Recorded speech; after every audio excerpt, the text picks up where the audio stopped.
Assembly में कहता हूं, बड़ी जिम्मेदारी के साथ कहता हूं, कहीं पे भी इस स्पेशल स्टेटस का शब्द आप जम्मू कश्मीर के हवाले से लाओगे, मैं सजा भुगतने को तैयार हूं।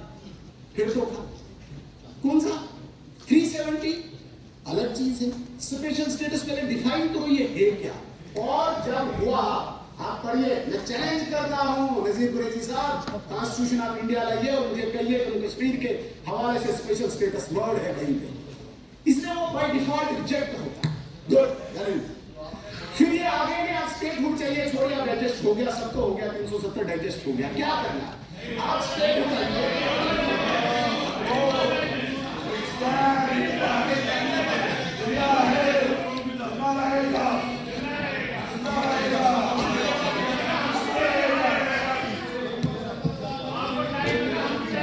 हुकूमत में 96 यहाँ की हुकूमत थी, 99 वहां की हुकूमत थी।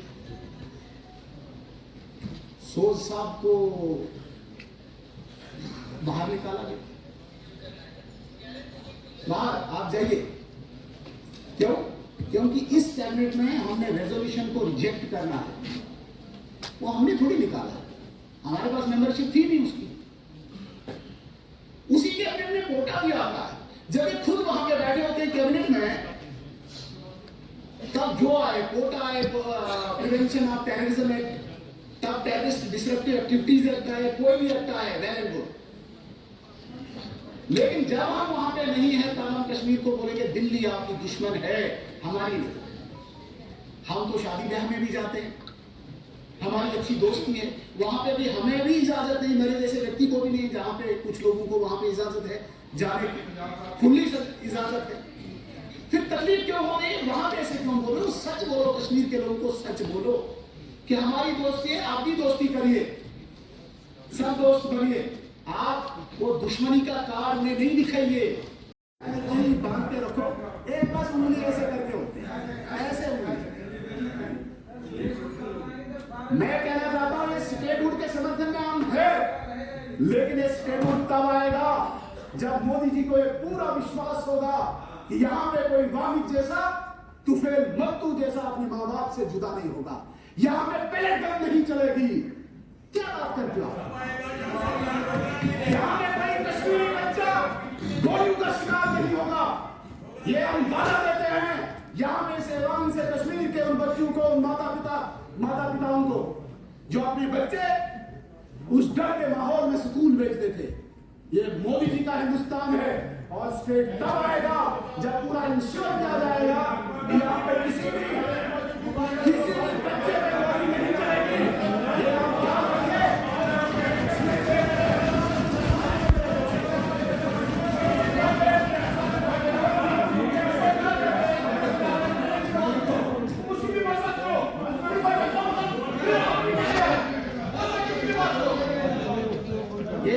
ये उन सो कॉल्ड पॉलिटिकल प्रिजनर्स की बात कर रहे हैं।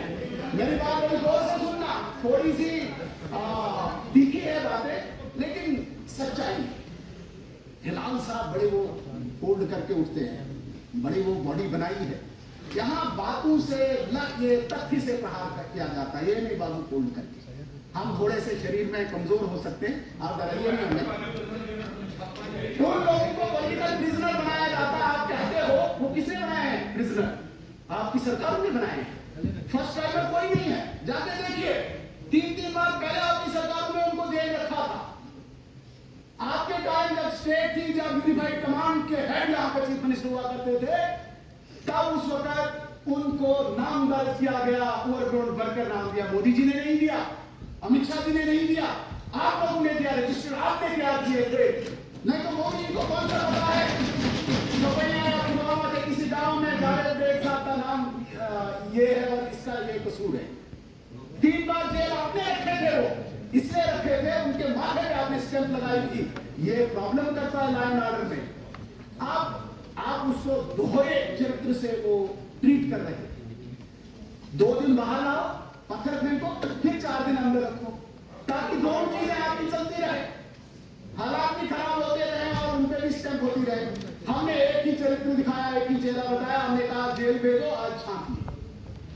आज स्कूल बच्चे जा रहे हैं, आज व्यापारिक संस्थान खुले हैं, आज किसी को कोई चिंता नहीं।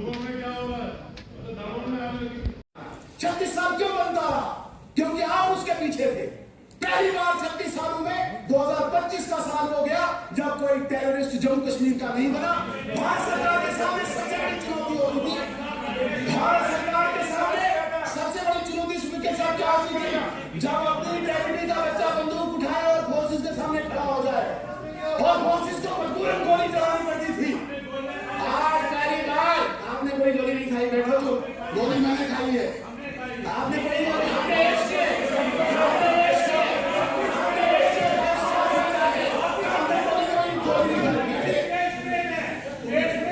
36 साल के इतिहास में 2025 वाई एक ऐसा साल है जिस साल में यहाँ का कोई माँ बाप आज परेशान नहीं है।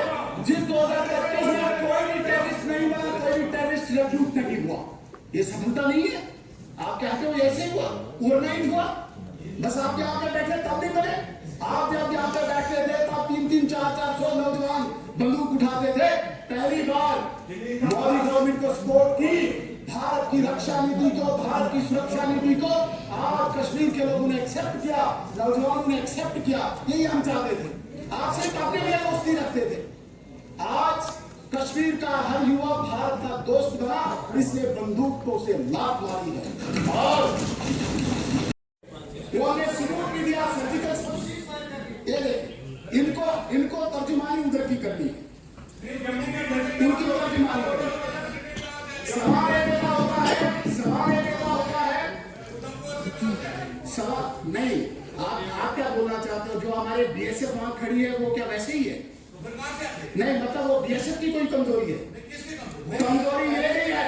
ये जो टेक्निकल चीज है, मेरी बात सुनिए। आपको पता ही नहीं, सीमाओं पे आप बात नहीं करें, आपको पता ही नहीं है। देश की रक्षा क्या करते हो? जम्मू और श्रीनगर में बैठे हो, बड़े बड़े तीर मंजिला मैदान बनाए हो, आपका सीमा पे। इसलिए भारत की सेना का सवाल उठाना, भारत की सेना पर सवाल नहीं उठा सकते हो। उनकी टेक्नोलॉजी पे आप सवाल नहीं उठा सकते हैं। भारत की सेना के साहस पे आप सवाल नहीं उठा सकते। लिहाजा आपने बातें छोड़ दीजिए। चाहे हम कहते हैं सीएम बोलेंगे, हम सारे लोग नहीं बोले, कोई बता दिया नहीं।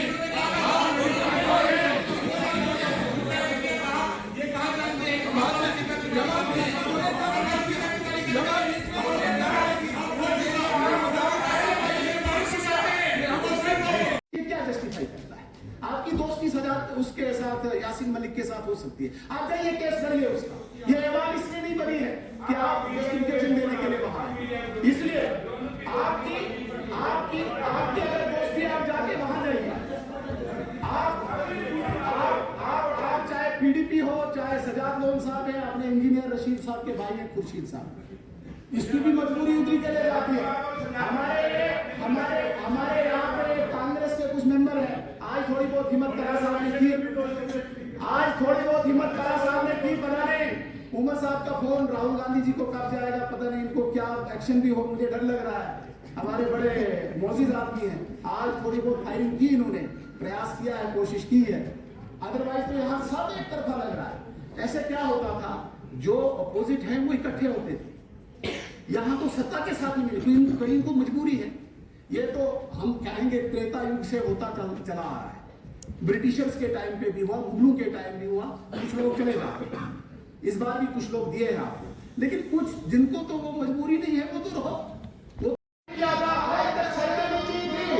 गुजर बदलाव कम्युनिटी को इंटर-डिस्ट्रिक्ट रिक्रूटमेंट बैन कर दी थी। ये हमने इंटर-डिस्ट्रिक्ट बैन को हटाया। ये हम है, वहां के लोगों को पहाड़ी स्टेटस दिया। हम उनकी कुर्बानी को कभी नहीं भूल सकते हैं। वो सेकंड लाइन ऑफ डिफेंस है। मैं जावेद राणा साहब की बात की तारीफ करता हूँ, स्वागत करता हूँ। कंचाल देव श्रृंखला वो हमारे दिल में है, हम सल्यूट करते हैं, हम आदर करते हैं। बहुत बहुत धन्यवाद। जय हिंद।